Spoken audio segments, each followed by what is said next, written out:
and I think I'm like, I love this place, and I don't want anyone to find this place. So if you have one of those, we will cut those out.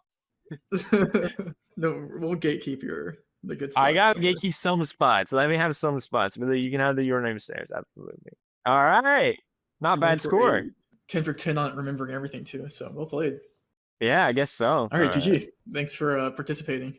Dude, that was a blast. I loved it. Thank you so much. Do you know? You can have the your name stairs. Absolutely.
You guys wanted more Gordon Ramsay, and I deliver with apparently the greatest episode.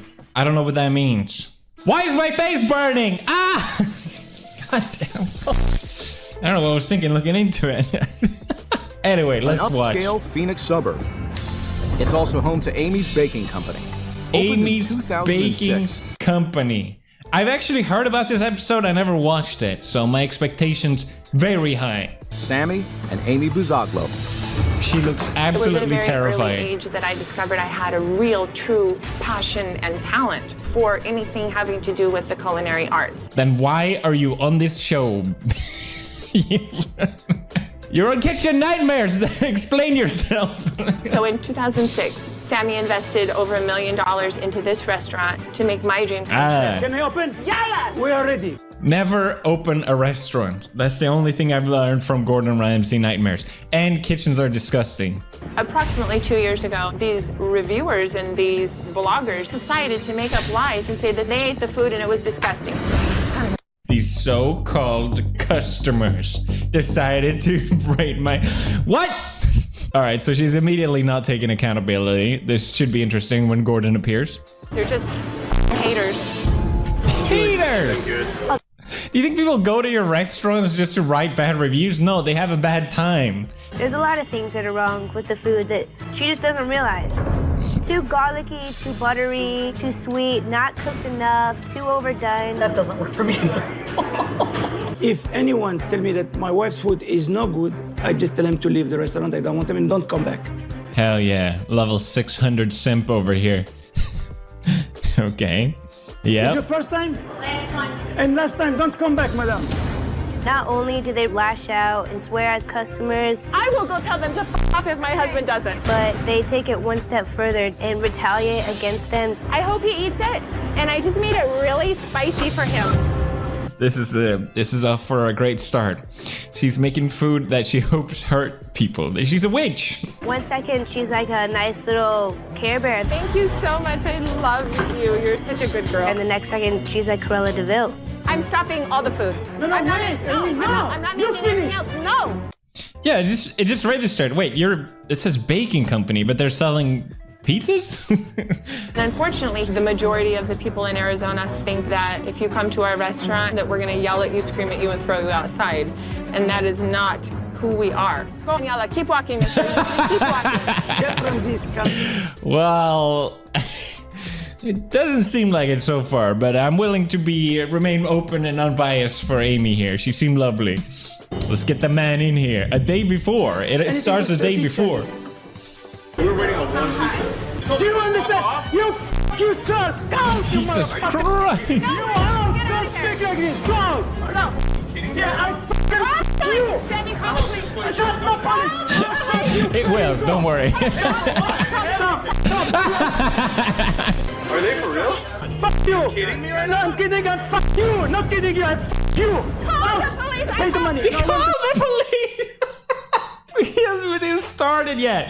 This is an everyday kind of thing for them. I can't believe this restaurant has bad reviews. Seems like everyone's having a great time. Yeah, really fun for everyone else just sitting as well. You guys, I make excellent food.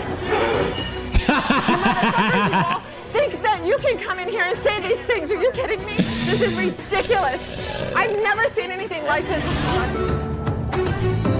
Okay, pretty good so far. Nice. Very little knowledge there he of the is. previous night's dinner service. Amy's Baking Company. Hey, chef. How are you? How are you doing? Nice to see you. First name is? Sammy. Sammy, good I'm to the see you. owner. You're Thank the owner. you. Yes. Wow. Well, look at that. Come on. Yeah, it looks pretty. Amy, yeah. Can I meet this lady? Yes, now. Please? Yeah. Amy, Yes. The cakes look Gordon good. Ramsay want to meet you. He want to know who is the chef of who does all those beautiful... Come Here is round, my please. wife. Come round, my darling. So nice to meet I'll you. give him a hug. This is how it starts. Did you make They them? always get starstruck. Incredible. Nice to meet you. Likewise. Okay. Who's the head chef? I am. Yo, hold on, stop. Holy crap. You got lucky. I'm the lucky one. He is my soulmate, and we're in this business together. Fine, And we fine. stand strong together. Yeah, you're equally insane. We have to because there's a lot of online bullies and haters and bloggers. You're the bullies. How do people get so delusional? I never understand. Zero self-reflection. Insane. We stand up to them, and I think we're the only ones that ever have as restaurant owners. And they come and they try to attack us and say horrible things that are not true. Because they're used to eating processed wood chips or used to getting things for free. You can't get a word in. Okay. Let's catch up with the haters I and know. that stuff. After you. Can I have a quick look at the kitchen? Of course. Normally, owners don't like it when I inspect kitchens, but the floor's shiny. It's like a basketball court. Nice, I appreciate that. Goodness You want me. the jacket? No, you don't It's need like it. You don't need it. It's like a doctor's surgery in here. Yes. Thank should you, be. Thank you. Bloody Thank hell. you for saying the truth. Oh my goodness me. Is this a joke? I mean, look, dates, labels, Yes, everything, yeah. sectioned off. Wow, what a pleasure. Yeah, that's great. That's how it should be. God damn. We can't find qualified people to work. They want to come and get a For 6 paycheck years we've and been not trying. work. In Arizona? They're not good. They're not good. Tried. I tried a lot of that. This is We my know that. biggest worry. This is my biggest problem. I'm pretty sure anyone would be better than YouTube. I think the place would do better, actually, if you just stay out of it. They're dirty. They're lazy. How many people have you been through? A lot. A few hundred. A lot. A few hundred? Yeah. So, 100? No, that's not possible. Get out of here. what's wrong with this bloody restaurant? I have issues with customers that are trying to be online bullies and say horrible things. Online bullies. Guy came in that started this entire online bullying. He ordered pizza margarita. And after I say, okay, how is your pizza? He said, it's a frozen pizza. The next day he went and gave us a review. Oh my God. My wife, she was... Well, retaliated. You wrote back to him. Oh, yeah. Right. Well, Why? I told him I thought he was a loser. He was a moron. No, I no, he didn't insulted take you. him. I Tell me. understand. He insulted Yeah. me. Are you a control freak? I am. Is We are Amy? enemy worst. What a combination. We're too clown. Yeah. Clone us. Is that possible? It is. Some places I've heard. Right. Do you have children? Well, we have 3 little boys, but they're trapped inside Wow. cat bodies. Yeah. Yeah, they're cats. The meow as well. I really appreciate that. Yeah. Yeah. Why is that so funny? Babies are cats. They're my whole life besides my husband and my business. I speak feline. Meow, meow, meow. Stop! Oh my Meeting god. you two for the first time. You are both f***ing nuts. Yeah. It's pretty much just me. How long have you been here? A month and a half. Good tips? I don't make tips. Say that again. I make hourly. Serious? You must be the only server in this country I know. that doesn't get tipped out. So where do the tips go? The owner. That's so weird. Yeah. You spoke earlier about the problem with staff. Yeah, I just found out something pretty major. Miranda, the young girl, Yeah. you don't give her tips. No. Sammy, Yeah. you cannot take servers' tips. Then bring me the people who's going to do their job, and I don't have to interfere. They can take the whole tips for them. It's like, we can't find proper staff. Well, we also screwed them over completely. Wow, I don't understand how this happened. The story is becoming a little clearer. Okay, Amy? Yeah. This is the chef's order. Oh, God, okay. I believe that once Chef Ramsay tastes my food, as a chef, he'll be able to tell that this is what God wants me to do. What? Dough is raw. Just, I finished. It's raw. It's doughy. I don't know how we come out today like this, but normally they love Today, literally cut to yesterday's customer complaining about the same thing. What's wrong? Nothing. I feel Nothing. Like Sammy sugarcoats a lot of what happens in the restaurant, so Amy gets this feeling that like everything she's doing is correct. Everything's Why am right. I so scared of don't her worry, with the everything knives? is I don't okay. know why. She hasn't done anything violent, but I'm still terrified anytime I see her with the knives. I know my wife. She doesn't take the criticism. She will be shaking, and then she say, "That's it. I'm leaving." Scared of telling her the truth? Do you want to tell her? Come with me. You tell her. He is scared. You tell her, hey, you want to come with me? It's good that you can communicate with your wife, you know? She will know. I will just go out to other country and I'll write her letter and then she know.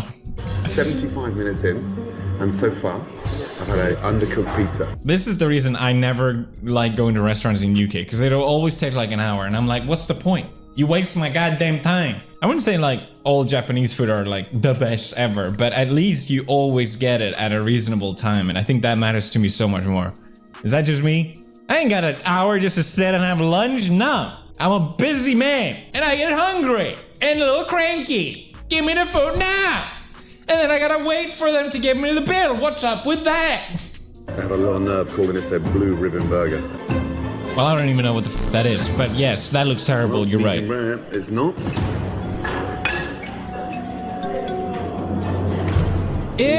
Ew! Oh, I dig it. Ew. Oh, that's a greasy ass burger. God damn. I'm ewing because I've definitely had a burger like that. I feel like you did as well. You know what I mean? You just, ugh. Ew! Ew! Stop squeezing it. That is overcomplicated, so unnecessary. And look, Oh my god. it's one burger. What was wrong? Disaster. Yeah, the bun. Don't worry, Gordon Ramsay. I will tell her. I will just join Elon Musk at Mars and I send telegram. She will know. She will know burger night good. Amy burger. What a mess. That has to be one of the most. Look at all that corn in there. Disgusting. I hate corn. Corn the worst. Smash like if you agree and smash like if you disagree. Corn sucks. Only popcorn allowed. Corn flavor okay, but corn's consistency sucks. You know it does. You bite into something, so good. What is this? Corn? Damn it! I hate it. Stupid corn ruined my life. We need to unite. Leave a comment explaining why you hate corn, and you could win a lifetime supply of corn. Look at this thing here. This is what I've been waiting for. I don't. As an epic Salmon pescatarian, I wouldn't even want a salmon cake. burger. That sounds gross. Burger. At least it doesn't drip. Okay. It's Like a soup. overcooked. I mean, it's not good. That was a lot longer than I expected, and you know there were some big bumps in that meal. What kind of bumps? What didn't you like? Let's go through it later. Okay. Okay, I'm gonna go get changed. He's also gonna flip it. I'll tell you later. No, everyone's terrified of this woman and her giant knives. You look disappointed. I am disappointed, Okay. but Brought your own kitchen nightmares. What the f were you expecting? Him to go, this is amazing. I love everything. Wow. You're the best business ever. I can't believe it. Everyone is just wrong. I genuinely feel like she would believe that. She'd be like, yes. Thank you, these online haters and bullies. that's for you. Oh, thank you. Yes. Thank you. Yeah, right in front of them. Let's fucking go. Yes, that's so good. Hurry, go to the fridge. Don't worry, don't I'm not worried. Gave her Never the tip mind. right in You front of do. And them. you do what you do. You understand? Just do what you do. I'm. Now we get to see the pressure of everything falling down. Why is watching other people in pain so pleasurable? I don't know. Make me feel like I'm not such a piece of shit after all. I love it. Hooray for reality TV. So why can't you go and tell your wife? Because Sweetheart, I know my pizza, wife. f***ing wake up, is undercooked. I don't think your pizza was undercooked. I checked it when I took it out of the oven, just like I do every other pizza. And to me, it was crispy on the bottom. When I know cut more it, it than was Gordon. crunchy. Okay. So to me, it wasn't wrong. Okay, so that's your version because you Sure. didn't see it come back. However, the bun for the beef burger was soggy as anything. Blue cheese, marinated mushrooms, crispy bacon bits, white truffle oil. Who comes up with those ideas? I did. Because there's certain things that don't go together, and that's 4 of them. I have never had a problem with that hamburger, ever. Because your husband doesn't tell you. Yeah, exactly. Gee, I wonder why no one's having a problem with it. Don't worry, Gordon. I will tell her about the 500 burgers everyone hated. Why? Like, can't they just take criticism and be like, oh, you're right. How should I make the pizza better, Gordon? That's all you have to do. Not just go, what? There's something wrong with it. Is it so fucking hard? God damn. These are store-bought I crap understand frozen that. ravioli. They're not crap, and they're delicious. And the first time I've ever. Oh Okay. my Did you God. taste it? You didn't taste that one. As a store-bought ravioli can be really good, obviously, but Martha's made it from scratch many times. It doesn't take. It seemed to take her that long, I think. And it's so much better. It's delicious. Never had a problem with it, but People usually love it. yes, real customers, not haters. Oh, come on, Amy. Raviolis that are. You're just a hater, Gordon. Oh my God, sacrilegious. Ladies and gentlemen, 2 seconds, please. The owner is trying to pull the wool over your eyes by offering you frozen raviolis that aren't even made within 500 miles of this front door. Are you going to tell your wife, or shall I? I will tell her. Thank you. I will tell. I would. Don't worry. I will tell. He's not gonna fucking tell her. There's no way. No more raviolis No for more today. raviolis and no more hamburgers and no more salmon burgers. People Yes. can only have cakes tonight. Okay. Okay? I'm good with that. She took that well. Complete bullshit. She can't take criticism. Why is that? Ask her that question. Ask her. I have the same problem for that. 4B. No, 5B. Are you sure? You don't need to question me, Katie. You can go home right now. I'm sorry. Sammy, Yes, darling. I would appreciate it if you would send Katie home right now. No, I don't no, need it's an okay. attitude from her. She comes What? and she said, It's because there's the 2 others. oh my God. Am I sure? What a little shit. Every single time a customer doesn't lick their plate, the waitress doesn't come to tell me that. Amy, no one's licking that. That's Just disgusting. ignore him. I am ignoring everything that's happening. Stop. Thank you, Amy. Excuse me. So, that just comes back from the table, and it goes straight into the pot wash. Then they didn't like it. So, if they didn't like it, what are we going to do about it? Let's wait. We finish today. The kitchen needs to know. Okay. Then I'm going to tell her. Thank He's you. gonna tell it Okay. just soon, very soon. Amy, this is the Anytime summer. now. They didn't like it. There's no point in me speaking, so I'm just Wow. gonna work. It's like one long nightmare. Kitchen Nightmare. That's the name of the show. Do you think the girls deserve some tips tonight? No, they get hourly. And so, do you think if I went and asked every customer when they leave a tip that it goes straight to the owner and not to the server? Oh, do you yes, think they'd be please tell astounded? them. Let me ask that table there. Sir, the tip that you left the young lady server, the owner takes the tips. Yeah. Don't with me. Yo. You Yeah. the thing you are. Gordon Ramsay, you asked him to be on the... Answer my Don't question. start not you. Then Come on. answer my question. Tell the customers they're going to get their tips. No, they don't. They should be told that you're taking them Yeah. because this servers deserve them. You want with me? Yeah, I want You to want speak to with you. with me? I will with you. With you. Then I will with you. Is he threatening him? What is happening? This is the weirdest fucking episode. Everybody got his I'm the food? gangster. Did he say that? We're closing the kitchen. Yeah, I feel like they'd be better off running some kind of like underground illegal business. I feel genuinely, and maybe kick some to money laundering or something. Seriously, what the f? They're so scary and weird. Katie, listen to me when I'm speaking to you. Do not walk away from me. You don't work here anymore, okay? Don't start crying. don't Why cry. are No, you please, behaving come like on. this? No, Oh no, my no. God. Because he just fired her. Don't stop crying. Don't stop. Why are you doing this? You fired me. Why? Don't cry. I'm talking. I wasn't doing anything. Okay, then. I wasn't doing You've had an anything. attitude It's with me okay, all no, night don't long, worry, Katie. don't worry, Okay, please. okay. I I quit. No, you're not. Yeah. She is quitting. She has an attitude. She comes to the kitchen tonight. She's like, I set a table. She said, are you sure? Are you my boss? She's a poisonous little viper, and I don't allow people to have an attitude in my restaurant. What does she know? Who the hell is she? She is gone. That's who she is. Don't let the door hit you on the way out. How do people get like this? I don't get it. Believe it or not, my intentions are good. I'm listening. It's become evident that you can't take No way. criticism. Why is that? Are you seriously asking me why I'm It's okay, so darling. Yes. Yeah. Yes. You don't have to cry here. I I'm don't want you not to cry. You going- don't have to cry. I'm not going to cry, Sammy. Just I'm quiet. trying to speak and Just take quiet. out my... Don't cry. You don't have to cry. Don't cry. Don't.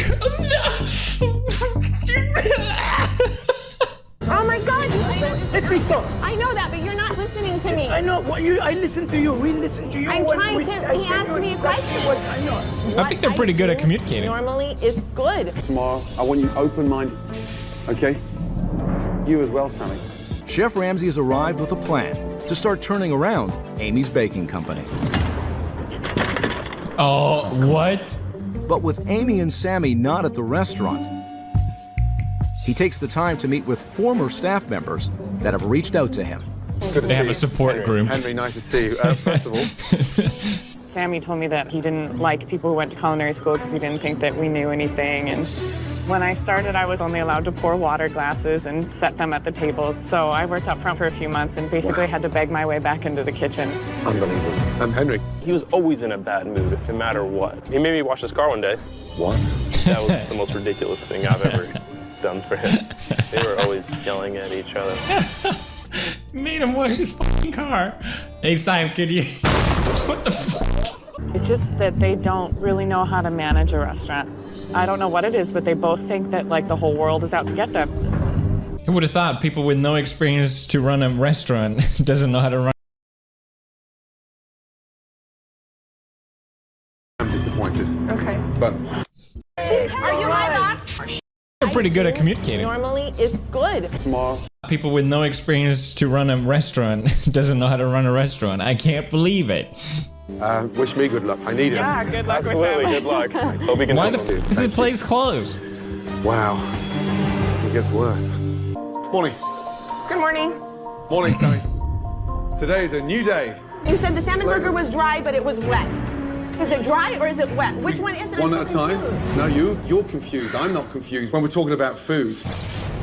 But the way you screamed at that young girl last night. Would you let anybody come into your restaurant, in your kitchen, and speak to you the way that that kid spoke to me last night? Would Yeah. you? She's like, are you sure? Poor me. Are you sure?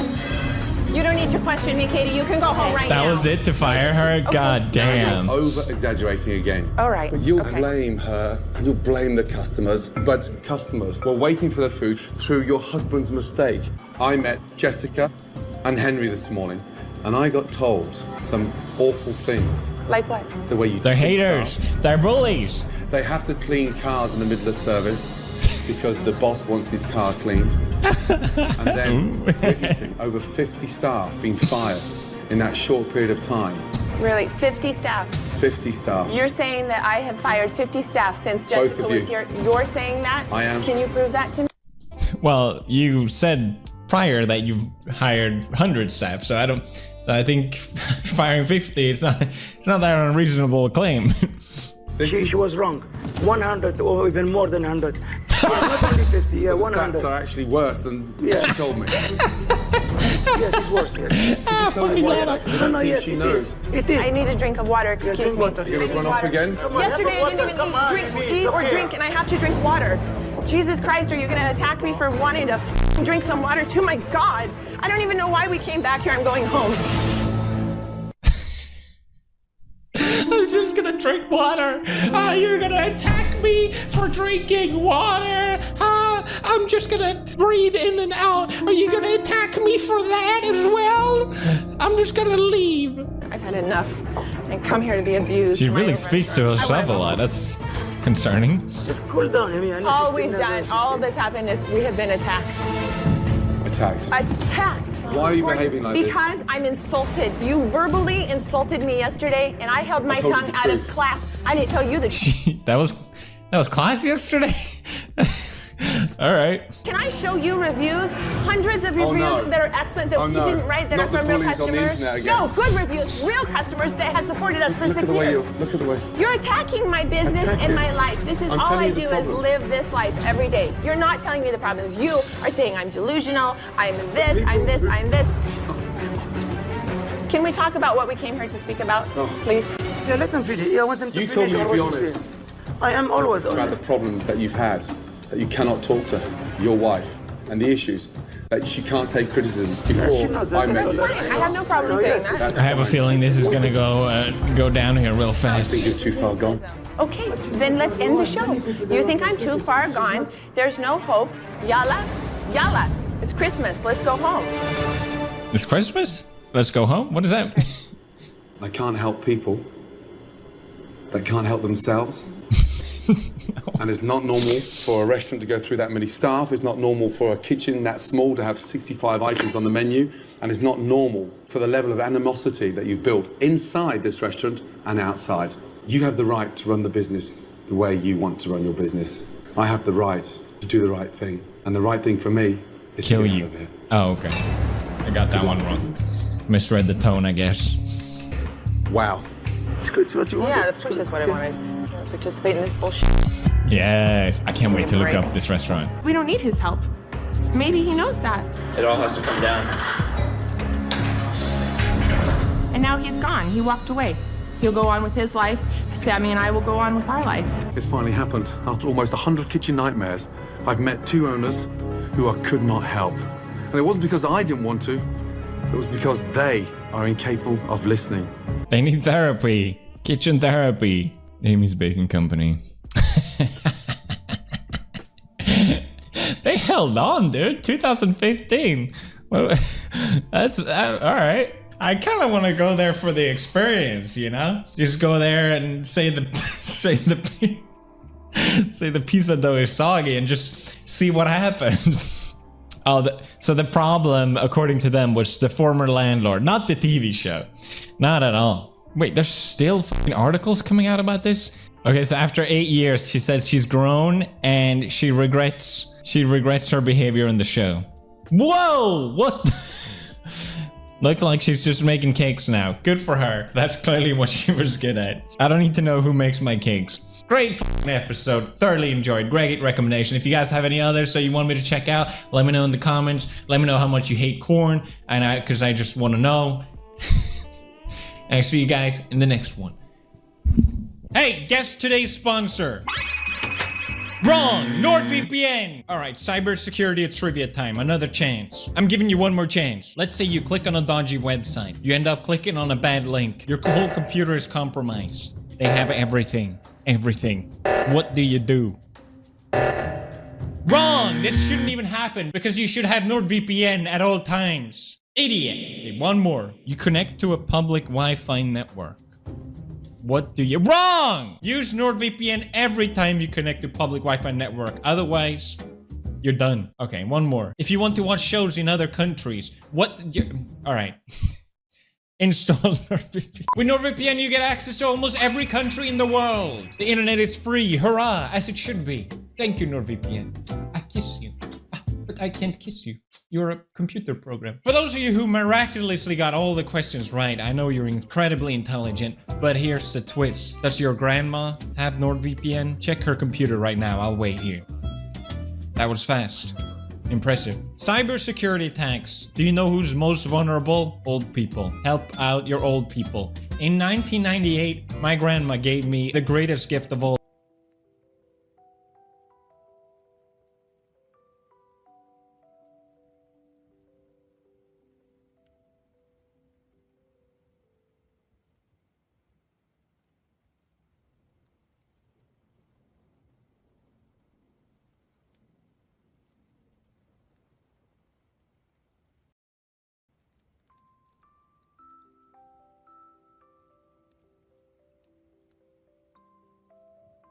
All right.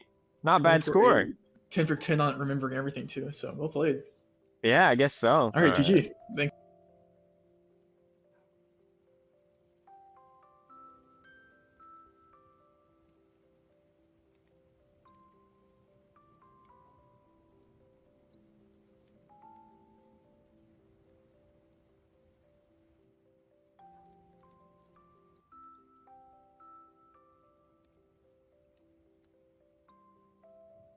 All right. Not bad 10 for score. 8. 10 for 10 on remembering everything too. So well played.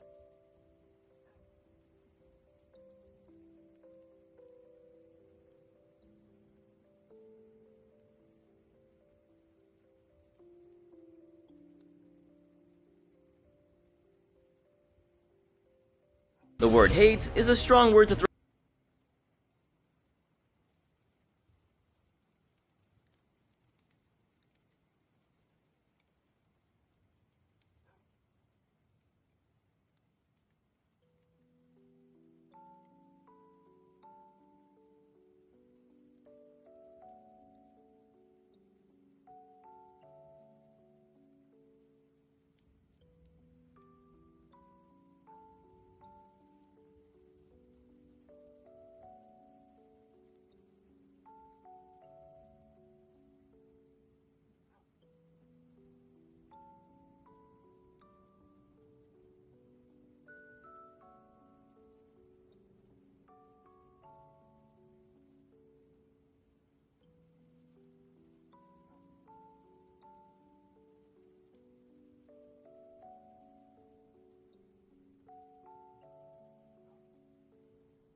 throw around on a whim, but the guy I'm talking about today, well, he deserved every last bit of hate that he received. It's Master Chef, not Master Bait. Believe me, this contestant took making mistakes to a whole new level.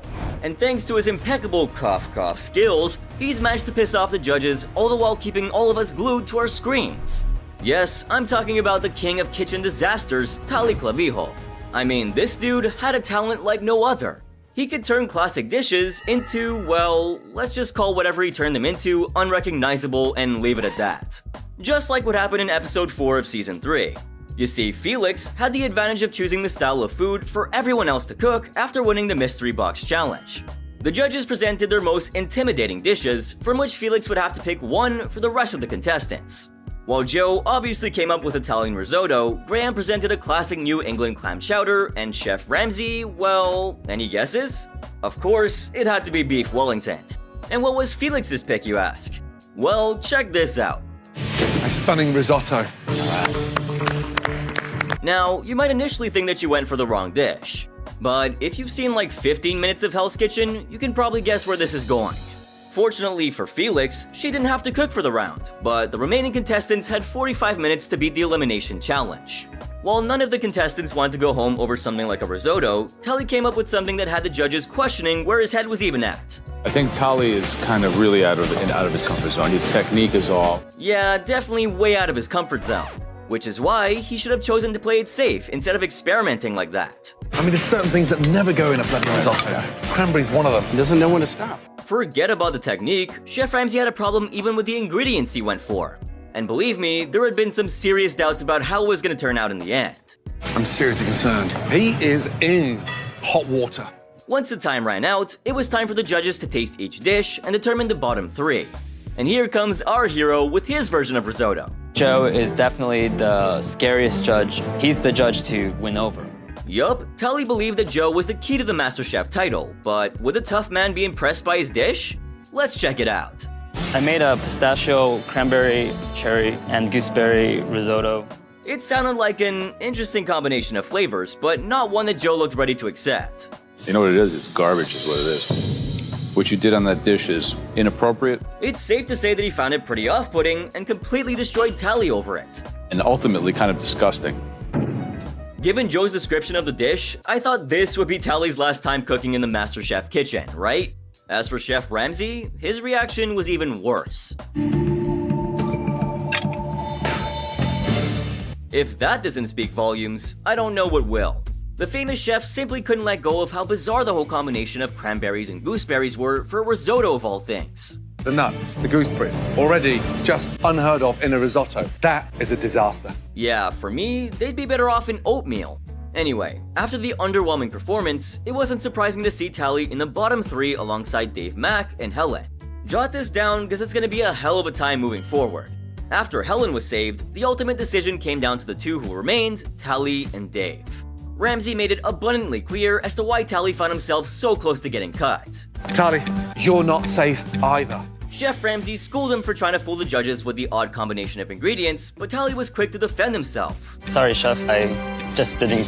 This is my first time cooking a risotto. Despite all that, the judges decided to eliminate Dave for some reason. Most everyone in the room was taken aback by the decision, but Chef Ramsay asked him to head back to his station with a little warning. You have dodged that bullet. I'm telling you, you are flying by the seat of your pants. Back on your station. However, instead of being grateful and working on polishing his skills, during his time on the show, Tali gained a reputation for conspiring with another contestant. Yup, I'm talking about Ryan. In an attempt to make themselves look good, they ended up targeting Monty for no apparent reason. So what happened is, in episode 6, Ryan won the Mystery Box Challenge. And as a result, he received some advantages for the Elimination Challenge. The theme of today's elimination is fresh versus convenient. The theme of the challenge was fresh versus convenience food, and the chosen ingredients were ahi tuna, ham, and crabs. Since Ryan had to pick the main ingredient, guess what he went with? The most amazing. Crab. Additionally, he had the power to determine which contestants would cook fresh crab and which ones would work with canned crab. And what did he choose for Tali? Tali the fresh crab. Interesting. Ryan did everything in his power to ensure that Tali didn't go home. I can't afford to have Tali go home. And handing him the fresh crab was a huge part of his strategy. Anyway, cut to the challenge, and each contestant had 60 minutes to scrape together something with their canned crab or make something actually nice with their fresh crab. And Tally was pleased as punch with his and Ryan's little plot. Ryan totally hooks me up. He gives me the biggest, freshest crab on the table. Meanwhile, Monty, who landed canned crab, saw things for what they were. I hope Ryan gets crabs. But sadly for this contestant here, it became a daunting task to handle a live crab. So it's just moving around? Yeah, it's just moving around live. Can I beat it with my cane? Yeah, Ryan clearly wanted Christine out of the competition. I mean, why else would he hand the blind person a live crab, right? Christine, who was clearly struggling with it, even got injured along the way. But look at Ryan, will ya? It pierced me. That cunning smile. Not cool, man. Not cool. Anyway, as time went on, the judges started to discuss the contestants' progress. He doesn't know if it's a bait crab. Lack of vision, lack of clarity. It's like an ADD. Tally and Helen had nothing even resembling proper direction in their dishes. But Tally thought he was nailing it. After all, his dear buddy had given him the pick of the litter. Ryan gave me the live crab. He knows that live crab is definitely much better than the canned stuff. Anyway, when it was time for the tasting, Tally presented his dish, being paprika buttered crab with saffron and watercress sauce. And the judges' reactions were insane. Jeez, looks like a horror movie. Horror indeed. I mean, there couldn't have been a better description than that. Just look at it. Tally actually took the best crab and butchered it beyond recognition. After the shock set in, Graham couldn't figure out how, or rather what, he was supposed to taste. You're not seeing the art behind the plate here. All he could see were the crab legs sticking out of the plate in an eerie arrangement fit for an insane person. As for the crab meat, it was completely missing. Where's the whole, all the I put it into back fin crab meat in the middle? When Joe quizzed Tally about it, guess what he said? I put it in the sauce. A perfectly good crab, fresh crab, and a pretty expensive one at that, was reduced to nothing but sauce. Tally couldn't have been more disrespectful. To the judges or the crab. Based on that performance, I'd start packing my knives if I was you. Ryan's plan backfired horribly, as Tally, his ride or die guy, stood a serious chance of going home. Despite the negative feedback, Tally remained confident in his abilities. My stuff is so good that they can't even see the potential. Talk about delusion. Anyway, once again, Tally found himself in the bottom 3. Remember how I said this was going to be a running theme? And by the way, Christine, who was actually faced with a real challenge, managed to impress the judges. Are you really blind? Yes, chef, I am. It wasn't just delicious, but it also looks stunning too. That takes some real skill considering the person who plated it literally couldn't see. But between her and Tally, only one of them looked like it was thrown together blindfolded. Ryan tried his very best to throw Christine out of the competition, and Chef Ramsay knew he'd play dirty. To teach him a really good lesson, guess what Ramsay did? He asked Ryan to step forward and taste Christine's amazing ceviche cocktail. Yeah, he literally made him eat his words. Speaking of, the other contestant Ryan had a bit of an issue with was Monty, and she decided to push the boundaries by making a Scotch egg with a crab shell. And guess what? It turned out to be yet another complete success. It's delicious. Oh my god. I mean, the famous chef couldn't stop singing the praises of her dish. There are chefs in this town that would love to have that on their menu tonight. It's bloody delicious. Joe also appreciated Monty's dish. Great idea. Thank you. I really like it a lot. Thank you. Well, Ryan's strategy had fallen flat on its face. As always, Tally found himself in the bottom 2, this time alongside Helen. But as luck would have it, Tally dodged a bullet once again. It's times like this that make me wonder if the show is rigged. Like, how could the judges not see through his pitiful excuse for talent, right? See, I know Helen didn't deserve to stay at all, but I believe neither did Tally. Like, come on. It's not like we've never seen double eliminations on the show, and this episode totally deserved it. However, Tally would go on to stay on the show for a long time to come. But did he use that time to better himself? Of course not! In episode 7, Ryan and Tally teamed up once again against Monty for, again, no apparent reason. But maybe the group challenge they lost against her had some role to play in it. Either way, the two of them found themselves facing the pressure test. But instead of just admitting defeat, they started to badmouth Monty instead. We want Monty to go home. Some girls have like one screw loose. I feel like she has like 30 different screws loose. Why, just why? I have no idea why these two guys hated her at all. In fact, they even shared that Monty should have been the one in the pressure test instead of them. See, the problem here was that Tally had a very inflated ego, if you haven't figured that out already. As for Ryan, he wasn't much better. Ding dong, the witch is dead with a capital P. Anyway, fast forward to the pressure test, and things didn't go very well for Ryan. He was the first one to present his dish, but unfortunately, the cake he baked collapsed, and Graham shot back with a pretty nasty comment. I'm not a scientist in baking in the kitchen. Anyway, let's see what his partner in crime, Tally, had to present. Oh. Tally faced some similar difficulties with his cake and ended up having some liquid in the center. Wait, did I say some? Well, I take that back. Because here is what it really looked like. The judges didn't really have much to say about Tally's dish. And when they were done with the deliberations, Tally and Ryan found themselves in the bottom two facing off against each other. Now this threw viewers into a hot debate. While some wanted Tally to leave due to his gross lack of skill, some others wanted Ryan out for trying to game the system. But hey, at least the dude won a mystery box challenge, right? Anyway, the final decision was in the judges' hands, and here I was praying for a double elimination for the second time this season. I mean, it would be perfect, right? The two best friends who worked together to sabotage everyone else got thrown out of the competition together. Couldn't get any more poetic than that. However, the famous chef had other plans. He first threw an unexpected twist by asking them a rather thought-provoking question. I'm gonna ask that individual who knows who he is. Oh no, that wasn't the end of it. There was more to come. That didn't produce a stunning molten lava cake to act on integrity. Honestly, when have you ever seen something like this on MasterChef before? This is even crazier than a double elimination. The contestants had to step up all by themselves and hand over their aprons and their dreams at the very same time. But who do you think had enough integrity to step up? Tally, upstairs. Tally didn't move a muscle as Ryan decided to take off his apron and walk to the judges. Essentially, he volunteered to leave the competition, and Tally, despite being in the bottom two for 3 consecutive weeks, found himself safe thanks to his buddy's sacrifice. Ryan decided to give it all up for his friend, but if I go ahead and replay that moment for you one more time, you'll quickly notice how Tally didn't flinch one bit as the judges waited for the contestants to make a decision. It was a silent message to Ryan to pack up and leave for his sake. The dude didn't even spare his own friend. Either way, from there on out, Tally had a challenging time in the kitchen due to his consistent poor performances or a dream team to fall back on. Despite his ambition to be creative and use complex techniques, he lacked the necessary knowledge and often failed in his attempts. In one particular instance, Tally's station was in complete disarray, with kitchen equipment scattered on the floor. Chef Ramsay, who happened to notice this, was floored, no pun intended. Look at the mess. And what was his excuse?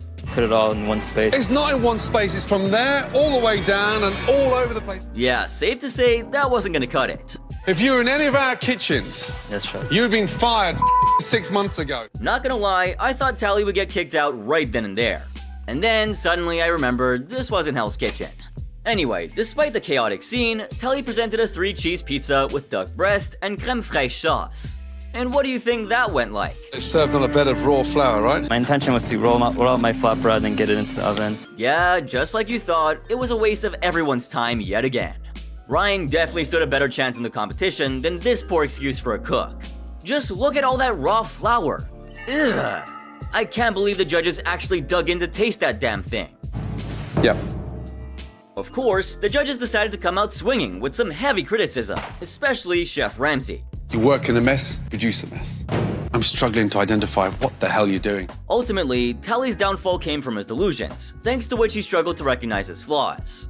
He continued to brag about his apparently hidden skills, which I believe are gonna stay on the down low forever, given that they didn't exist and all.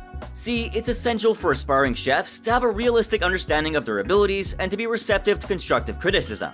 They need to improve to succeed in a competitive environment like MasterChef. But Tally's attitude ultimately led to his elimination, which was a long time coming, by the way. Yep, episode 11 finally spelled doom for Tally. That's 11 episodes too long for me, but better late than never, right? So, in this final challenge, Tally received Arctic char as his protein. Now, Tally decided to use a sous vide approach to cook his fish, but the famous chef wasn't so sure about that. It's an oily fish. Yeah. Why would you sous vide that? But Tally, as usual, assumed that he knew it all. It cooks it in its own juices and it keeps that flavor locked in. What the hell? You think you know better? During the tasting, it became clear that Tally's Arctic char with green lentils didn't meet the judges' expectations. And this time, Joe wasn't mincing words. Broiled lentils, because I can see they're all exploded and overcooked. He then also called him out for using big words to describe his dish instead of just being straight up with the presentation. As for Ramsay, he was even more critical with his feedback. Watch you cook and I just get so pissed off with you around. You're misinterpreting the competition. And then, just when you thought he was done, he dropped the mother of all bombs. It's Master Chef, not Master Bait. Ooh, that was brutal. And guess what? It just kept coming. It's badly seasoned. It's just a mess. It was almost like the judges got up and chose violence against Tally for the day. Eventually, none of the judges had anything positive to say about the dish. And this time, Tally found himself in the bottom 3 alongside David and Christine. And then came the ultimate elimination that everyone was hoping for all along. Tally, your time is done in MasterChef. Tally was finally shown the door for his poor performance. Correction, let me reword that for you. He was eliminated for his poor performance, which consistently became poorer and poorer every single episode. Suddenly, all is right in the world. It's clear that Tally had been struggling in the kitchen for some time now, and his elimination was ultimately for the best. Throughout the competition, Tally's lack of skill and unbearable persona became all too apparent. It was almost like a train wreck that you just couldn't look away from, right?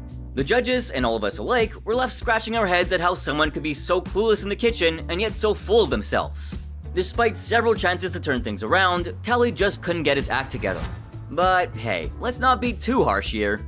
Even though Tally was a total disaster as a home cook, his presence on the show taught us an important lesson. Not every home cook deserves to be a chef, let alone a MasterChef winner. Lesson number 2, being cocky and stubborn won't get you very far in any walk of life, but especially not in the kitchen. Anyway, so what's Tally been up to after the show? Maybe he's got a not-so-secret bromance with Ryan going on? Now, you might all know that Tally was a musician from Chicago before joining MasterChef. Despite being eliminated, he didn't let that discourage him from continuing to cook, although not professionally.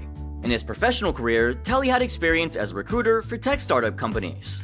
He worked as a recruiter for WAG Labs Incorporated, a tech startup company, before joining Lucky Day as the head of talent. Currently speaking, Tally is working as a recruiter at Edify. Maybe he finally found it in him to step back and reevaluate his approach, and maybe even come back stronger and wiser in the future. Who knows, cause stranger things have happened, right?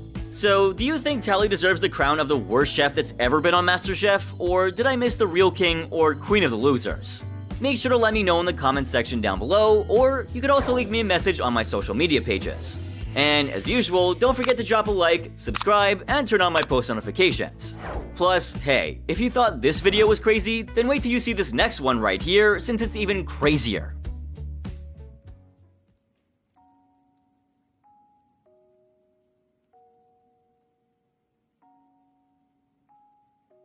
Here comes a schoolyard bully, who somehow ended up judging a cooking competition alongside the Gordon Ramsay. And yes, he believes that if something is not European, it's irrelevant. Is this a good day to try out a new technique? Anything that doesn't come with a white tablecloth, beneath him. And that's why one is a legend and the other is just loud. This is the problem with this whole round. It's boring. It's not the spirit of what we came here to do. Guess who I'm talking about? You must have already. I don't know, it doesn't look like a Chinese dish to me. It's like kid food. Yep, Joe Bastianich. He is the reason why I wake up every day, knowing that I don't have to be good at what I'm doing to be successful. It's 21st century, and if you can't be super good, just be lucky. I like mac nuts. Macadamia nuts? And an Italian tiramisu? Are you not understanding what we're doing here? And between schoolyard bully and chef, guess which one he actually is? Oh, there's no such thing as garlic bread in Italy. So I think it cheapens it, it makes it less than it could be. I disagree. See, Joe isn't some self-made culinary genius. No, he's a purebred product of nepotism. His mother, Lydia Bastianich, built her empire from scratch. Hard work, hustle, actual skill. Joe, he just slid right in, feet up, sipping espresso on a silver platter. One of the world's foremost experts on Italian food. And the thing about privilege? Sometimes it breeds entitlement. And entitlement, that breeds guys like Joe, who act like they invented fine dining when they're really just playing dress up in mom's kitchen. Now, what's Joe actually famous for? His incredible culinary expertise. Try again, more like an overinflated ego, a short fuse, and an ungodly amount of misplaced rage. You know, Watching you cook this was just a letdown. How can one forget that Joe continued to pick on Christine throughout the season and made some disgusting, albeit comments directed at her? Christine's menu. I think that Christine's techniques certainly have to be attributed to her handicap. She can't see a perfectly medium rare rack of lamb, so she's choosing steaming and braising, where the visual is less important. Yeah, so her handicap was a liability, according to Joe. Chef Ramsay was clearly horrified. But what Josh hasn't got is the intensified palate Christine has. But he can see. That was really insensitive and unacceptable. And despite Chef Ramsay's protests, he kept at it. There are some things that you have to see in the kitchen. No, honestly, after this, how can someone take him seriously as a judge? Not only did he have no respect for the contestants, he did not appreciate global cuisine either, thanks to his biases. Season 4's auditions. The second episode began with this guy. In the competition. I have 3 reasons why I got here. Abiana, Amaya, and Ariel, those are my daughters. They inspire me to be a better me. Cute, right? And what was his name? My name is Abimael Cruz Reyes Rivera Gonzalez Tercero III. You can call me Beamy. Yeah, you can call him Bime. Right off the bat, I really liked his energy. He was the type of dude you'd want to hang out with. So, what was he making? I'm cooking for you guys as a traditional Puerto Rican dish, mofongo con camarones. A mofongo is a mashed up fried plantain. He then went on to explain how his love for his daughters inspired him to be in the competition. These are my girls right here. That's the reason why I'm here, man. Just want to make them proud, you know? Do you cook for them at home? Every time, man. To them, I'm the world's greatest chef, man. They be like, yo, Daddy, you the best chef. I'm sure Chef Ramsay understood that feeling because he's got a pretty damn strong bond with his daughters too. Anyway, tasting time? To me, it's good. My palate says it's good.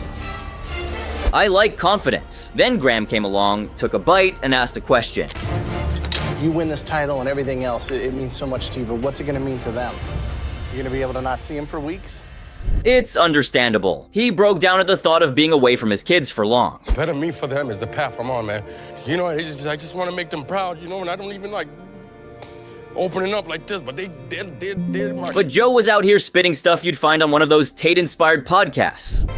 You have the emotional stability to go through this. You can't cry every time someone says your dish is no good or the next guy's better than you. Oh, he thought he was such a Chad. But Baime's response? Giga Chad.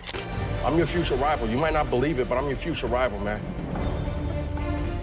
And of course, his critique was brutal. Is this really a Caribbean dish or just kind of like shrimp scampi faked? Oh yes, Joe, everything in the world is just a rip-off of Italian-American dishes. Obviously, because no other culture could possibly have its own culinary identity, right? The audacity, the utter disregard. This isn't just ignorance, it's borderline racist. Who am I kidding? Full-blown. Puerto Rican cuisine is deeply rooted in history, and mofongo, that's cultural legacy on a plate. It came to Puerto Rico through West and Central Africans during the transatlantic slave trade. So yes, it's very much a Caribbean dish. The fact that Joe didn't know this and then thought, yeah, I should say this out loud, is genuinely baffling. Look, I get it, he's playing the bad cop, but at some point, he really needs to pull his head out of Italy's ass. I refuse to believe Chef Ramsay doesn't internally cringe every time this man opens his mouth. There's no choice.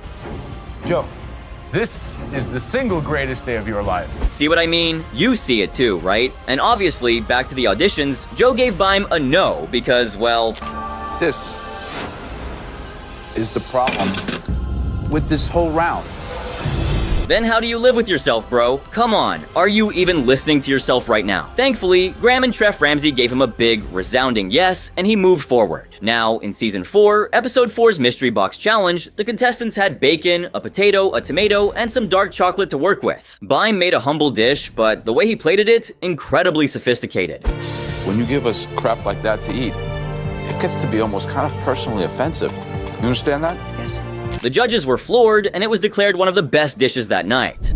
Dish has got finesse. It's seasoned beautifully. Great start. Thank you, chef. Well done. Thank you. But then here comes Joe with a pathetic elitist comment. This dish smells a little bit like a fake to me. You're a boxing coach from Eastern Massachusetts. Where did you experience food like this before? Yeah, poached eggs and bacon is very uncommon, Joe. Does this represent you on a plate, or are you trying to deceive us? It represents where I want to be as a chef. What? What does he even mean by that? God, the man wanted to be Gordon Ramsay so bad, but in reality was a classist jerk. See, Chef Ramsay might be a hard ass, but at least he's teaching you something. He'll tear your dish apart, sure, but by the end, you'll know why. And Graham, pure class, a gentle giant with actual thoughtful critiques. Christina Tosi, divine. She'll break down exactly what went wrong without breaking your soul. And then there's Joe. Joe has the energy of a guy who'd look you dead in the eyes after a bad dish and say, "You are the reason your parents got divorced." Up next, come revisit episode 11 of season 12. And Christine's Vietnamese food has helped support that beautiful reputation of being a culinary melting pot. Yeah, the winner of season 3, Christine Ha, came up with the mystery box challenge. Same Christine, who Joe dismissed for her blindness. Now, she gave the contestants about 11 ingredients and told them they had to cook a Vietnamese dish with all the ingredients present and balance the flavors too. The winner of this challenge would get an immunity pin, which everyone was eager to win. Now, Dara came up with a rice porridge dish served with seared duck breast and sauteed mung beans. Dara, I must say, rice porridge is a very humble dish. It's something I grew up not really liking because my mom only cooked it when I was sick, but you've managed to make this humble dish into something that is very elevated. Yep, the judges loved it, except Joe. What you did is take Vietnamese flavors and techniques and somehow manipulated them into seeming like it's a European Michelin-starred dish. I mean, I felt really bad for Dara. She was so excited to cook for Christine, and in all her confessionals, she kept saying how much she looked up to her as a successful female Asian chef. I am speechless. Christine is laying the groundwork for Asian American female chefs and building an empire. Women, especially women of color, don't get enough recognition in the culinary world, and non-Western cuisines are often overlooked. Joe's comment just reinforced the idea that you can only make it if you cook more European, which is total nonsense. Dara cooked an amazing dish in a challenge meant to highlight Vietnamese cuisine, and Joe's compliment was that it's good because it's more European-like. Give me a break.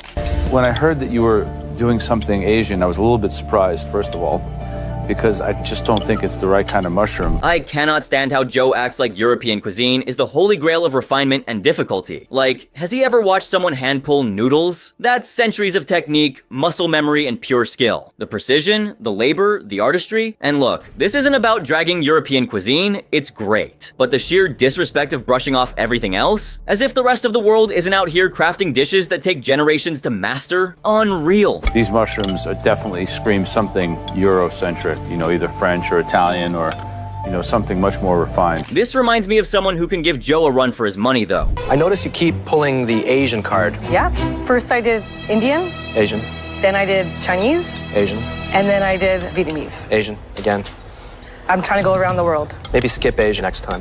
You know what it sounded like, right? Maybe skip European cuisine next time, Joe. That's Claudio Aprile from MasterChef Canada for you guys. A professional chef who thinks Asian cuisine is homogenous. The jokes write themselves. The lack of knowledge or appreciation about Asian cuisine is truly sad. And how can I forget this one exchange with Bowen back in season 5? Chinese pasta dish.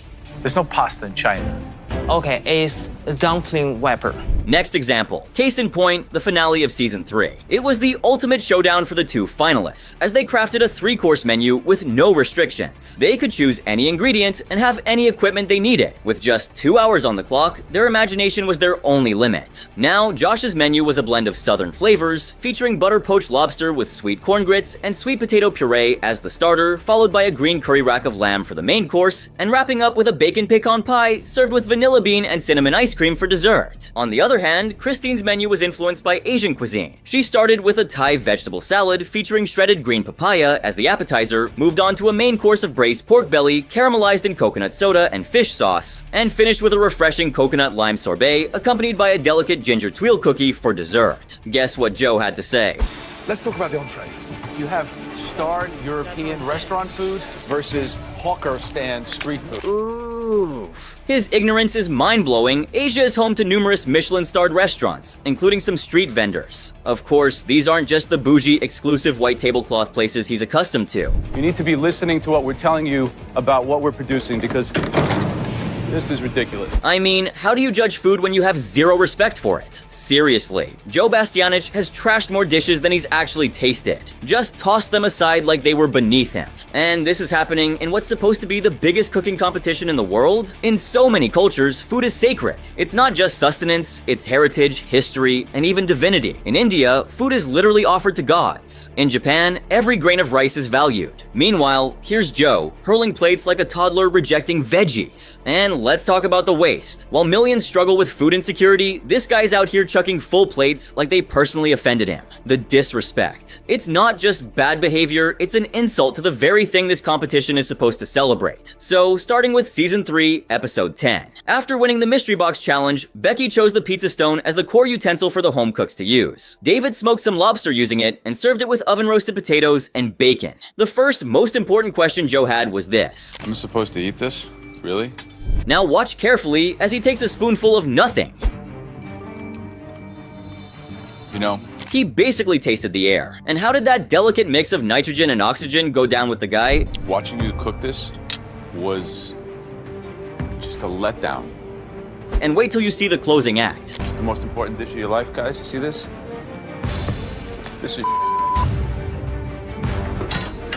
Even Ramsay knows this was too much. Look at his expression. Next episode, same season, elimination test, fish. But forget the challenge. Let's talk about Tali. Dude barely starts explaining his dish when Joe just shushes him. Shushes. Like a strict librarian dealing with a noisy kid. Kind of produce a... And then, the tirade, Vintage Joe. The name of the show is Master Chef. Okay. What do chefs do? Chefs cook. Oh, wow, Joe. Incredible epiphany. Truly history book material. Right. So it's not master orator or master tell me about what my intention is about cooking. It's Master Chef. It's not Master Orator, it's Master Chef. Groundbreaking. Thank you, Joe, for that life-changing insight. You think you're going to impress us with things like sous vide, emulsify?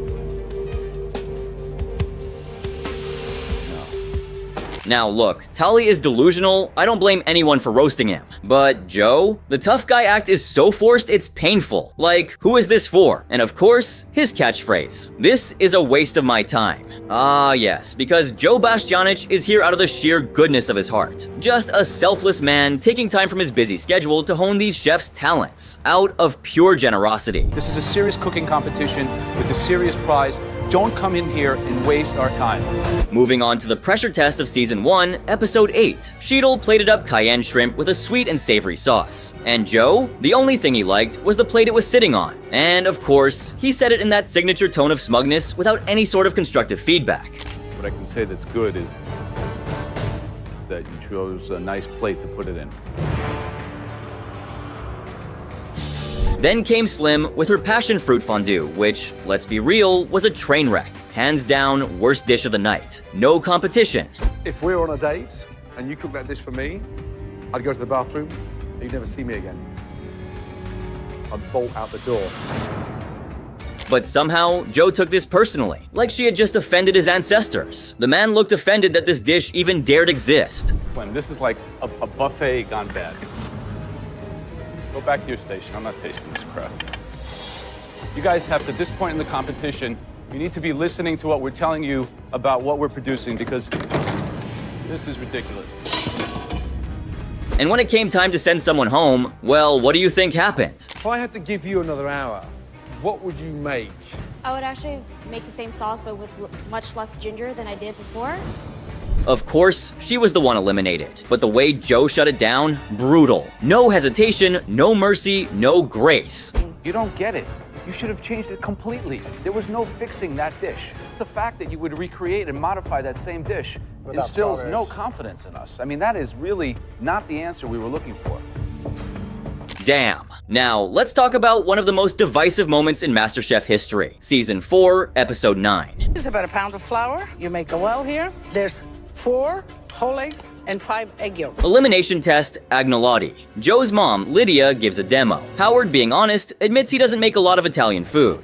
I do not make a lot of pasta at all, actually. San Diego's not really known for their Italian food. Bet that sounded like a death threat to Joe. I won't remove my ass from Italy's ass, Bastianich. Lydia, being the actual professional, gives Howard some gentle advice. Maybe rethink the bell peppers? Maybe taste it first? I would taste that. Pay attention, you know, we talk a lot about textures and all of that. Joe asks Howard what he'd do with asparagus. Howard, at a loss. With the asparagus? I'm not sure yet. Wow. All right, good luck, Howard. Thank you. Dude knew he was struggling, but at least he was self-aware. The plating isn't that great, but hopefully the flavors come together. So what is exactly this stuff? He plates bell pepper, jalapeno, cumin spiced chicken-filled agnolotti. Lydia's verdict? Cumin doesn't belong here. Too much pepper. But she tells him how to improve. That's how you critique a dish. Classics work and they're appreciated time after time. Otherwise, they wouldn't be called classics. Of course. Get a good connection to the basics. Don't just fly off on a wing, okay? And then, Trashman Joe enters the chat. First, the classic cavalier attitude speech. The whole thing with you is you have this very cavalier attitude. Howard, out of his element. His cupcakes were his only real standout moment. Sure, Joe might have felt overprotective of his mom, and yeah, Howard could be a bit of a douche. But did Joe need to verbally destroy him every single time? If you were smart, you would duplicate a plate. The fact that you're not even thinking of playing this game properly. MasterChef encourages inventiveness. That's all Howard was trying to do. You want 15 of the same dishes up here? Joe, seething. If you're here putting your spin on everything you make because you want to show us how cutesy and intelligent and crafty you are, please, Joe, just take a bite first. Well, that's going to get you a one-way ticket back to wherever you came from. And obviously, the most constructive critique was explaining why Howard's dad hates him. And then you could show your friends and the 6 people who told you were good how cutesy and smart you are when you're home cooking at dinner parties. Yeah, super helpful. Nothing like a deeply personal attack to really elevate your food judging skills. Take notes, Joe. The MasterChef professionals and MasterChef Australia judges somehow managed to critique without sounding like high school bullies. Even Marco Pierre White, yes, the OG bad boy of cooking, has the patience to mentor amateur chefs. But nah, Joe's entire personality is just throwing insults and pretending it's sophistication. Now, come to the 19th episode of Season 10. Either way, the challenge was to make homemade sausages. Making sausage is very technical. Dorian whipped up a wild boar, fennel, and apple sausage seasoned with cayenne and garlic, paired with cannellini beans and tomatoes, which were also infused with fennel seed, cayenne, and garlic to amplify the flavor. To add a crispy crunch, she topped it off with fried okra, and for that extra indulgence, a slice of garlic bread. Visually, the sausage looks hearty and that wonderful... Chef Ramsay and Aaron seem to enjoy the garlic bread addition too. And I love the idea of the toasted slices on the top. It tells me it's gonna scream of texture. But Joe jumped in, claiming, yeah, I disagree. I think the toast cheapens the dish. I think the sneakers cheapen the suit, Joe. But Chef Ramsay countered with a more sarcastic remark. So you don't serve garlic bread in your restaurants? No. Who wants to see Chef Ramsay do a Kitchen Nightmares episode at one of Joe's restaurants? I'll be the first to sign that petition. If you want to do something interesting, take the sausage, make a pate, spread the pate on the toasted bread. I'm just trying to push you to the next level. I mean, Chef Ramsay was completely hysterical. Like he knew that was absurd. And the garlic bread, I absolutely love.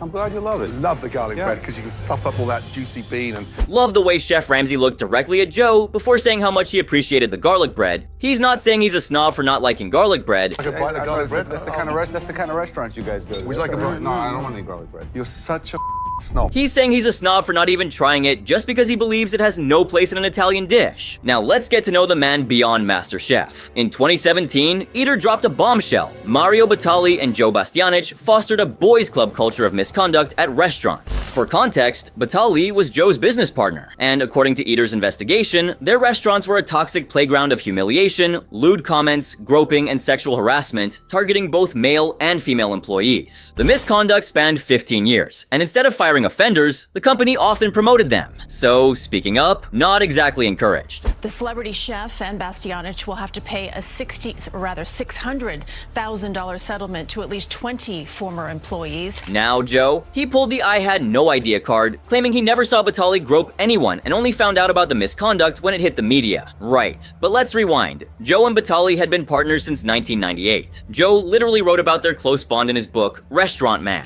And this book? Not a good look. Joe calls Dutch and Australian chicks low-hanging fruit and advises hiring bartenders with a nice set of tits. He even boasts about partying with Batali at the Spotted Pig, a restaurant infamous for harassment. So yeah, employees and managers found it laughable that Joe didn't know what was happening. And honestly, this is textbook. Men like Joe don't just ignore their friends' bad behavior, they enable, defend, and participate to keep their spot in the boys' club. Anyway, what else? You'll be intrigued to know Joe explored his musical passions by releasing his first album, Aka Joe, in 2019. Make up your mind, sweet baby. You're the only one can save me. My destiny is resting all on you. In a surprising twist, Joe graced the stage of The Masked Singer in 2024 as the character Spaghetti and Meatballs. His rendition of Billy Joel's Only the Good Die Young added a flavorful note to the season. In recent developments, Bastianich is set to host a new culinary show titled Foodish on Italy's TV8. This program takes viewers on a gastronomic journey across Italy, with Bastianich accompanied by various celebrities in each episode. The show's format bears resemblance to MasterChef and Alessandro Borghesi's Four Ristoranti, aiming to explore and evaluate regional Italian dishes. Beyond television, Bastianich has collaborated with McDonald's for the 2025 edition of My Selection. Expressing his enthusiasm, he remarked, "As an American, McDonald's has always been part of my life, so I'm happy to participate in this adventure with them." It's worth mentioning that McDonald's has recently faced significant global boycotts, leading to substantial financial losses. In 2024, the company's stock plummeted by 3.37%, equating to a staggering $6.87 billion loss. These boycotts were primarily driven by McDonald's support for Israel during the massacre in Gaza, prompting widespread consumer backlash. Bastianich's association with McDonald's, especially during a period of global boycotts, raises questions about the alignment of his personal brand with the fast food giant's controversies. While his culinary expertise lends credibility to McDonald's offerings, endorsing a company under international scrutiny could be perceived as overlooking ethical concerns. Anyway, despite his professional endeavors, Bastianich's reputation for harshness persists. His demeanor has often been compared to that of Simon Cowell in the culinary world, with some labeling him the most hated judge on MasterChef. Instances of him belittling contestants have been widely discussed, raising questions about the line between constructive criticism and outright rudeness. But what do you think? Some viewers think I'm biased towards Chef Ramsay, but let's be honest here, who do you think is worse, Joe or Ramsay?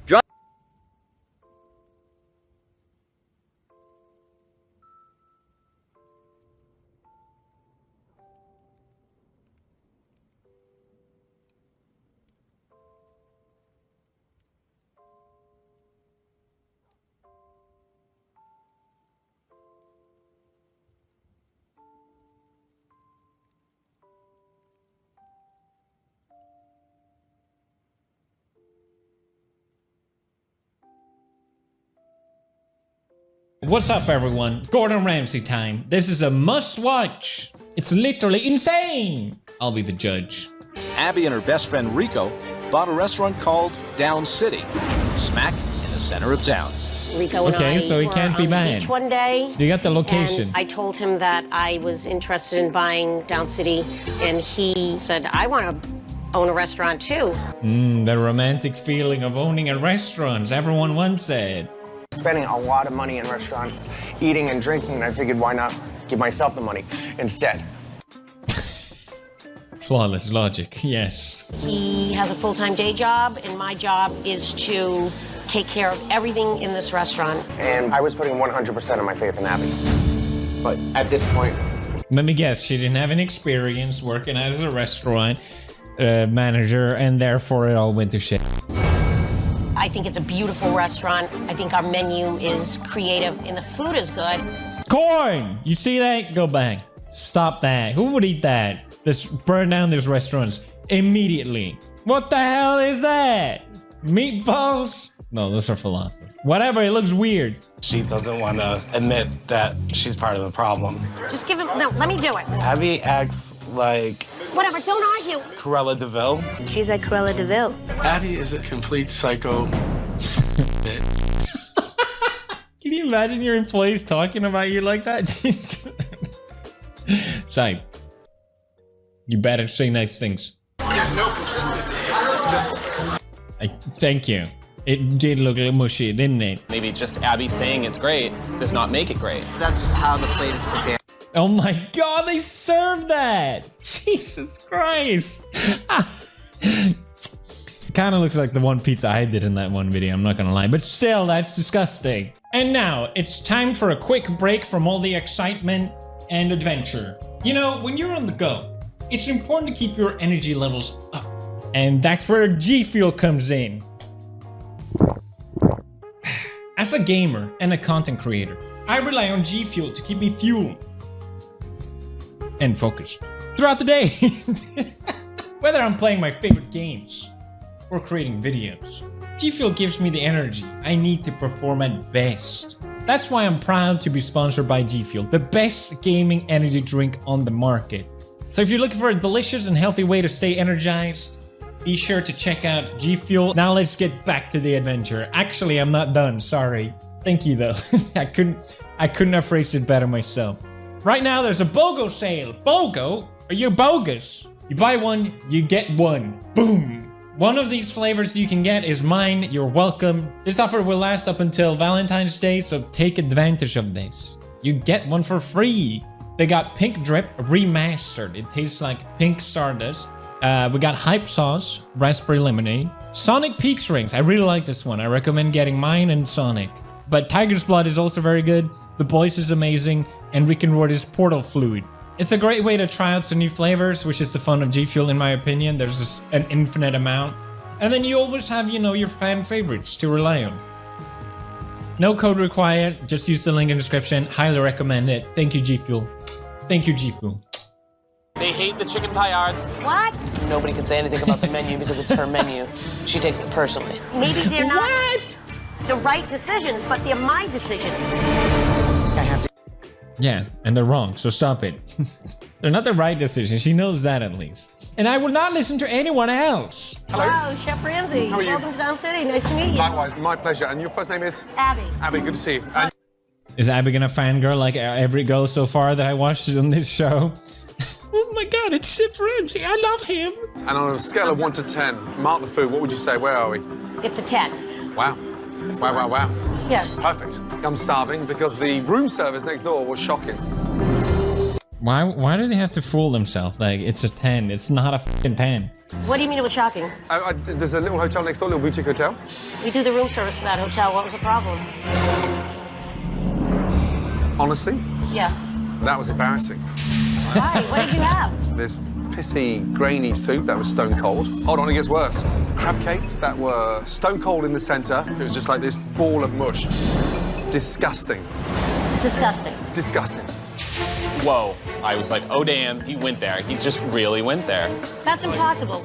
That's impossible if a crab cake is stone cold. You're telling me I'm exaggerating? I think you're one of those customers that I would fire immediately. Yeah. You fire customers? I have. Okay. It's not how that works. You don't have power like that. Oh god, what a freak. People say this one gets better, and I don't see it, but okay. I don't want you to suggest anything, because if you're now telling me that that room service was you at your best, I'm shitting myself before I start eating. Wow. Let me tell you that. Wow. Wow. Good start. I don't know what he's talking about. Blah, blah, blah, blah, blah. Where would you like me to sit? I'm gonna go right over here. Excellent. Describe the food for me. Comfort food, middle of the road. Middle of the road? When was the last time somebody sent food back? Today. Oh, today? Oh, you did? Wow. I'm sorry. Basically, I'm going to eat, and I'm going to leave, unless you start telling me the truth. I don't know where you're coming from. I really don't know where you're coming from. Let me eat the food. I absolutely think you're full of shit. I've been here. Christ. We haven't barely started. Oh my god. And they're already arguing. Okay. Crispy rings with hot sweet pepper sauce. Yeah, I'll go for some of that. Okay. You don't spell peppers like that either. No, I guess you don't. I didn't even know it said. How long have you been here? 3 years. 3 years. Bro. Okay. 3-way nachos. It says it's a party in my mouth. And the award-winning meatloaf. That's our claim to fame. Ready. Thanks, Josh. You're welcome. Who hands out these awards with dishes? They say, what way? How does that work? Huh? Is this how you spell peppers in America? 3 P, because it's P-E-P-P? Yeah. There's 3 P's in there. There is. Oh my god. Oh my god. She's insane. I mean, yeah, there's technically 3 P's in peppers, but... Yeah, Abby said it was a 10. So I'm in for a treat. Yeah. Calamari? Okay. Well, this is the crispy calamari. Calamari, yes. Ooh. And why is it looking so wet? Sauce that they toss it in. Everyone loves soggy calamari, right? Oh god. You know Gordon Ramsay's gonna eat it. Like, I don't understand. And it's soaking wet. All the crispy batter's just coming off. No! You know, it's not everybody's cup of tea. It's not mine. Yeah, it certainly is not mine either. But however, I'm optimistic. Maybe it's good? Okay. I'm sorry. I mean, look at that there. That's disgusting. How do the people do it? What do you say about it? You spit the calamari back out. That's hysterical. I'm gonna, like, go at his throat today. Oh, that should be interesting. Please do. Yes. He's there to help you. Oh my god. I don't understand people. I don't understand. How can you act like that? How do you become like that? Why are people like that? Can't you just be normal? It will be better for everyone and yourself. This is the part in my mouth. Should be. Top plate, very hot. It looks dreadful. What the hell is that? think Where I've are the just thrown nachos? up I in my can't even mouth. see them. What a mess. Ah! Oh god. How do you dig into? How do you mess up nachos? What is that? I'm taking it. That was one party you didn't want to attend. It wasn't a part in my mouth. It was like a funeral in my mouth. A funeral? Yeah. Well, it kind of does look like something died. Yeah. What's the matter with that? That's gross. What's wrong with it, huh? I was ready to, like, choke him. Maybe this is the one thing I like. He doesn't like anything. Maybe this will be the one. What, the meatloaf? Well, maybe this will be it. This will be it. The meatloaf. And this is the... Corn! Who's gonna eat that much corn? Get corn out of here. Ban corn. I had a corn rant last video, and I do want to say, I want to apologize to the corn community, because I didn't articulate myself properly. The problem I have with corn is that they sneak it into everything else. Like here in Japan, they have, look at this atrocity. What the f is that? That's worse. That's worse than pineapple on pizza. And pineapple pizza is not even that is disgusting. Why would you do this? Stop sneaking corn. And you go to IKEA. It hurts me to say this. You go to IKEA, as an epic pescatarian, I have the veggie meatballs. They're disgusting. They put corn in them. I don't want corn in my meatballs. It's like, oh, it's veggie. Let's put some vegetables. No! They're meatballs, not corn with meatballs. Whatever. Idiot. Yeah, I'm excited. Thank you. You're welcome. It doesn't move on it. Why are they doing those sound effects? This is disgusting. You think sound guy is just like... It doesn't move on it, does it? Ooh. Get out of here. Come on, you can't mess up that. You just can't mess it up. That's disgusting. What do we think? Wow. It's not even hot. I'm sorry. It's sort of lukewarm, solidified chunks of fran. That's pretty much the norm. Including me. Who is the head chef here? We don't really have one, but I guess... What do you mean you don't have a head chef? But I guess I'm the closest thing. Closest? What does that mean? Talk to me, Abby. That means that I fired my other chef and he took over, and I didn't want to give him a title until he proved to himself that he could handle the kitchen. So no one's in charge. That's great. Good strat. No guidance is no standards. No standards is no consistency. So, who came up with the menu? If this is American comfort food, somebody's dreaming here. I did. I did. I take full responsibility for the menu. You have no cooking background, but you put the menu together. Can you be more specific about the meatloaf? What did you not like about the meatloaf? Oh, shit! You don't press back. You don't press back. Don't do it. Worse than that. Wake up and admit it shits! Bring it on. Oh, come on. Bring it on. What do you mean, bring it on? Abby has a conversation with the one person she believes is always right. Herself. So what do I do? Like, just I was like, restaurant who is it? business? Then obviously my 33 years in the business is like worthless, and I have no idea what the f I'm doing. Okay. Yeah. Yes. Absolutely. What were you thinking? I think I'm going to open up that hot dog stand down the beach. Want some tea or something? No. So now you're all telling me that you don't like the menu? I feel stabbed in the back, I guess. You're just hitting me with this now. Do you know what we're up against if we even opened our mouth about the menu once? Every time we opened our mouth, f off, fuck you don't know anything. I feel like the servers are really like tiptoeing around it, and she still can't even take it. It's so ridiculous. Like they're just trying to help. Nice to meet you, I'm Rico. Rico, now, have you got 2 minutes? Sure. We're going to catch up. Where should we go? Yeah, let's go at the end. And I bought a restaurant. How's that worked out for you so far? Oh, horribly. If we had to close this tomorrow, what are you in for? $1 million? Shit, really? What? Get out of here! Oh, yeah. What happens if it Wow. I could possibly lose my day job. fails? Really? Because I'm in the financial field, I'm advising people on what to do with their mortgaging and financing their properties and things like that. Oh my god. Up to there. Why? Why are you doing this? I don't get it. Invest in things you understand and know at least. And not like, oh, that would be nice. I would like to own a cow. Sorry, cow investors. Nice. Is the kitchen normally this filthy? The last couple of days, it's been a lot going on. That is foul. With the kitchen Oh in my disarray, God. Chef Ramsay goes on the It's part of the show that I hate so much. It's so gross. Kitchen should be clean, like hospital. I just know I've eaten at so many places like that. You know it too. Have a look in there. Look at the state of what they're cooking out of. Is he gonna shut it down? Is he gonna shut it down? What goes where? Now you've got a little bag of chicken carcasses. On this one here, you've got some raw Yummy. chicken, cooked pork there. This is you with 30 years in the business. Chicken doesn't get any bacteria, so it should be fine. Look at cheese or something, but what is that there? What is that? What, you lost for words? The place is a filthy mess. Look, what is that? Lamb bones? And who's organising this? You haven't got a head chef. Jimmy is my head chef. So we have a head chef. Before you weren't ready to confirm you was a head chef, all of a sudden we discover a mess down here now. He's appointed. Rico, why don't we just celebrate and just get out of this business? Why don't we what? It's like, I was talking to Rico. Has nothing to do with you. Has nothing to do with me. Oh, Excuse okay. me, what do you think I'm doing? What a bitch. You're being a f***ing asshole. This wasn't like this. Hold on It a wasn't minute. like this. I don't run a kitchen like Hold on this. a minute. You're calling me a f***ing arsehole? I am. Oh, this is gonna be Stuck bad. up precious little bitch. Let me tell you something. Oh boy, here we go. Listen to me. You're in denial. I'm not in denial. Yes, you are. You can't even accept it. I've been saying you're insane. You can't even You're admit f***ing it's true. insane. That refrigerator was not like that before you got here. You're in denial. What do you Step out again. mean? I would never allow that refrigerator to And look those like that. bones, the mouldy lamb bones. I don't even talk to my They staff like this. I swear. Want me to go? I would love you to go. I will go. Get the f*** out of my I will restaurant, go. please. You are so in Okay. denial. Okay. You need therapy.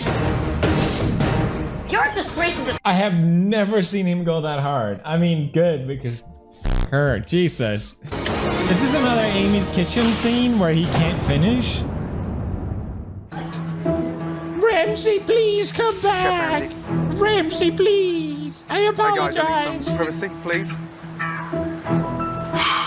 This is too serious. I'm not going to jeopardise Some privacy. years Mic's of my on. household in Camera's this filming. industry to take that from someone so in denial. Okay, I'm going to go for a walk and I'll come back. Okay? Thank you. Thank you. He's like, we can't do another half episode like Amy's Bakery. I gotta just walk this one. How would you feel if someone is telling you that your life's work and everything you've dreamed of doing for your whole life is shit? It doesn't matter. If you can still improve, like at any point. It's so ridiculous that they can't take any credit.